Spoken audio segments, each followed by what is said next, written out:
አንድ አምላክ በሚሆን በአብ በወልድ በመንፈስ ቅዱስ ስም እንደሰነበታችሁ እግዚአብሔር ይመስገን። ቸር መድኃኔ ዓለም እመቤታችን ድንግል ማርያም ቅዱሳን ሁሉ እንኳን አደረሳችሁ፣ እንኳን አብሮ አደረሰን። እግዚአብሔር ቸርነቱ የእመቤታችን ረድኤቷ በረከቷ ይደርብን። በጾመ ገሃድ ላይ አጭር ነገር ለመናገር እንደው ዝም ለማለት ሞክሬ ነበረ፣ ግን አስተያየቱ በዛ እና ከዚህ ሁሉ ጭቅጭቅና ከዚህ ሁሉ ክርክር የሚያደርስ አይመስለኝም። ዳር ጾም ሲገባ ያለውን ነገር እንደነገርኳችሁ አሁንም ተመሳሳዩን ነገር ነው ልል የምችለው። ምክንያቱም ጾም በጭቅጭቅ አይሆንም እኮ ወገኖች፣ በክርክር አይሆንም እኮ እና ምንም ሆነ ምንም ችን ያዙ። ሁለት አይነት ነገሮች አሉ፣ ሁለቱም ያስኬዳል እኮ። አንዱን መንቀፉ አስፈላጊ ነው ብዬ እኔ አላስብም። ምክንያቱም ገሃድ ምን ጊዜም ወይም ጋድ ዋዜማ ነው፣ የታወቀ ነው። የልደት ዋዜማ፣ የጥምቀት ዋዜማ ነው። ይሄ የታወቀ ነው። ስለዚህ ማንኛውም ሰው ገሃድን ሲያስብ መጀመሪያ ማሰብ ያለበት እሱን ነው። የልደትን ዋዜማ ከሰኞ እስከ ዓርብ ከሆነ እስከ ሰርክ እስከ ጊዜ ምሴት በመቆየት ፀሐይ እስከሚገባ፣ ቅዳሜና እሑድ ከሆነ ደግሞ የልደት ወይ የጥምቀት ዋዜማ ከጥሉላት መከልከል ነው። ይሄ ዋናው ሕግ ይባላል። ስለዚህ እንደዚህ ያሉ ሰዎች ትክክል ናቸው። ነገር ግን እንደዚህ ያሉ ሰዎች ከዓርብ ከቅዳሜ ከእሑድ ተውጣቶ የሚደረገውን ነገር ግን መንቀፍ አይገባም። እንዲሁ አንዳንድ ጊዜ ምን አለ እንደ መንፈስ ቅዱስ ብናስብ፣ ሕጉ እሱ ነው። በቃ ሕጉ ዋዜማው ነው፣ ሌላ ቀን የለም። ገሃድ አንድ ቀን ነው፣ ታወቀ ነው። ገሃድ አንድ ቀን ነው ማለት የልደትም አንድ ቀን ናት፣ የጥምቀትም አንድ ቀን ነው። የልደት ዋዜማና የጥምቀት ዋዜማ ነው። ነገር ግን አባቶቻችን የጾም ስራ ከሚቀርብን ብለው ከጥላት መከልከል ጾም አይደለም። በመጀመሪያ ደረጃ እንድታውቁት የሚያስፈልገው ነገር የመቸገር ነው። ከጥላት ይከልከሉ የሚለው ስርዓት ያለው በስንክሳር ጥር 10 ላይ የተጻፈው ነገር ከጥላት መከልከል ጾም አይደለም። ነገራችሁ ላይ ጥሉላትን የሚተካ ሌላ ምግብ አለ እና አባቶቻችን ምን አሉ? ሌላውን ምግብ ስንበላ መዋላችን ካልቀረ ዘንድ የጾም በረከት አይቅርብን ብለው። ሕግ አይደለም በነገራችሁ ላይ ይሄ አሁን ከዓርብ ከቅዳሜ ከእሑድ ይውጣጣ የሚለው ሕግ አይደለም፣ ግን ለሚፈልጉ ሰዎች የተሰራ ነው እና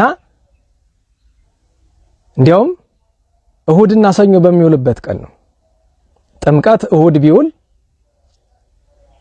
ዓርብን ይጾማሉ፣ ቅዳሜን ከጥላት ይከለክላሉ።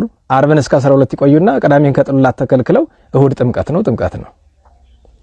እንደገና ደግሞ ዋናው አሁን ደግሞ እንደ ዘንድሮ ሰኞ ጥምቀት ከዋለ ገሃዱ እሑድ ነው እኮ የታወቀ ነው። ይሄ የሚያጨቃጭቅ ነገር የለውም። በቃ እሑድ ከጥላት መከልከል ነው፣ እሱ ሕጉ ነው። ነገር ግን እውነተኛ አባቶቻችን የጾም ስርዓት ለምን ይቀርብናል ብለው ዓርብን እስከ ሰርክ ይቆያሉ፣ 3 ሰዓት ያተርፋሉ። ቅዳሜን እስከ 6 ሰዓት።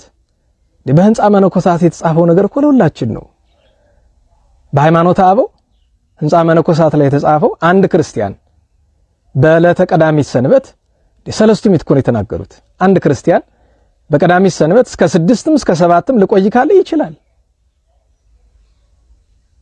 የኮ ሰለስቱ ምዕት ቃል ነው፣ ልናስተሐቅረው የምንችለው አይደለም። ስለዚህ አንድ ሰው ማድረግ ይችላል። አድርግ ተብሎ አይገደድም። በቅዳሜ ቀን እስከ 6 እስከ 7 ቆይ ተብሎ አይገደድም። ነገር ግን ቢያደርግ ይመሰግናል እንጂ አይነቀፍም። ስለዚህ ከዓርብ 3 ሰዓት አትርፎ ከቅዳሜ 6 ሰዓት አትርፎ ከእሑድ 3 ሰዓት አትርፎ የሚል ነገር አለ። ይሄ ምኑ ያስነቅፋል? አድርጉ ተብሎ ሰዎች አይገደዱበትም። ለምን? የገሃድ ሕጉ ዋዜማ ብቻ ነው። ነገር ግን የጾም ስርዓት ከሚቀርብ ቢለው እንኳን በገሃድ በማንኛውም ጊዜ ሰው እንደዚህ ቢያደርግ ይነቀፋል? ይመሰገናል እንጂ። እና የምታስተምሩ ሰዎችም ሕጉ ዋዜማው ነው። ነገር ግን እችኛይቱ ነገር የመጣችበት ምክንያት አባቶቻችን የጾም ስርዓት ከሚቀርብና ረድኤቱን ከምናጣ በረከት ለማግኘት ብለው ከዓርብ ከቅዳሜ ከእሑድ የሚለውን ነገር አመጡ። አስገዳጅ ሕግ አይደለም አባቶቻችን ሲያሳድጉ። ነገር ግን የሚያስተምር ሰው ምንድነው ማለት ያለበት? ሕጉ እንደዚህ ነው የተሰራው፣ ዋዜማው ነው። በቃ ለምሳሌ እንደ ዘንድሮ ከሆነ እሁድ ነው። ነገር ግን የበለጠ በረከት ማግኘት የሚፈልግ ካለ ግን ደግሞ እንዲህም ደግሞ ማድረግ ይቻላል ተብሎ አስገዳጅ አድርጎ አይደለም። አስገዳጁን የተቀመጠ ሕግ የለም እና በእውነቱ ድርቅ ብሎ ከዓርብ ከቅዳሜ ከእሁድ ካላውጣጣህ ሕግ ጥሰሃል አይባልም። ለምን? እንደዚህ አድርገው የተጻፈ ሕግ ስለሌለ። እንደገና ደግሞ ገሃድ ዋዜማው ብቻ ነው፣ ስለዚህ ዓርብ ቅዳሜ እሁድ የሚሉት ስህተት ነው ብለህ ማለትም ደግሞ ነውር ነው። እንኳን በገሃድ እንኳን በታዘዘ ጾም ወቅት ማለት ነው። በማንኛውም ጊዜ እንዲህ ቢያደርግ ነውር የለውም እኮ እና በእውነቱ ማጠቃለያው ምንድነው? ገሃድ ሕጉ ዋዜማው ነው። በረከት እፈልጋለሁ ተጨማሪ ላለ ግን ሥርዓተ ጾም አይቅርብኝ፣ ያቺ አንዲቱ የታዘዘችው ቀን ጦም ጥሉላት በመከልከል ብቻ ከምውላት ሰዓት አተራረፌ በረከት ላገኝ ካለ አባቶቻችን መምህራን የኛ አባቶች ሲያደርጉ ነበር እንደዛ።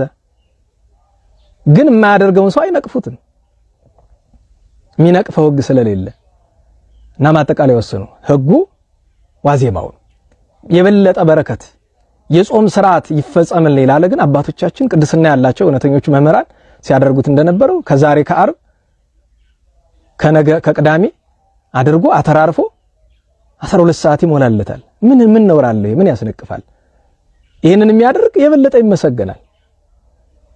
እሁድ ቀን ከጥሉላት ብቻ ተከልክሎ የሚውል ደግሞ ሕግ ፈጽሟል፣ አይነቀፍም። እሁድን ብቻ ከጥሉላት የተከለከለም ትክክል ነው። ከዓርብ ጀምሮ ደግሞ ያደረገ የበለጠ አደረገ፣ የተሻለውን አደረገ። እንደዚህ ብሎ ነው ማስተማር የሚገባ። ይሄ ነው አባቶቻችን ያስተማሩን። ከዚህ ውጪ ክርክር የሚፈልግ ሰው ካለ ቤተክርስቲያናችን የክርክር ስርዓት የላትም።